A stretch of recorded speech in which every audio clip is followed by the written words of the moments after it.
Delhi bomb blast 8 મૃતકોની ઓળખ થઈ ગઈ છે। 2 મૃતકની ઓળખને લઈને ડીએનએ કરવામાં આવ્યા છે। શંકાસ્પદ કાર ડ્રાઈવર ઉમરની માતા ડીએનએ નમૂના લેવામાં આવ્યા છે। બ્લાસ્ટમાં 2 મૃતદેહ આતંકવાદીઓના હોવાને લઈને પણ તપાસ કરવામાં આવી રહી છે। દિલ્હીમાં જે કારમાં બ્લાસ્ટ થયું હતું તેને ઉમર ચલાવતો હતો અને આ ઉપરાંત અન્ય એક આતંકી પણ સામેલ હોવાનું પણ સામે આવ્યું છે। હાલ કુલ 8 મૃતદેહની ઓળખ થઈ ચૂકી છે।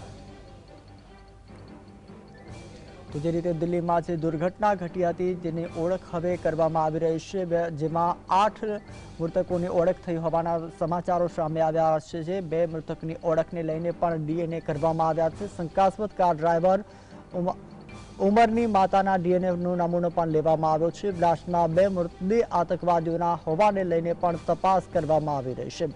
દિલ્હીમાં જે કારમાં બ્લાસ્ટ થયું હતું તે ઉમર ચલાવતો હતો અને આ ઉપરાંત અન્ય એક આતંકી પણ સામેલ હોવાના અહેવાલો સામે આવી રહ્યા છે। હાલ કુલ 8 મૃતદેહની ઓળખ થઈ ચૂકી છે।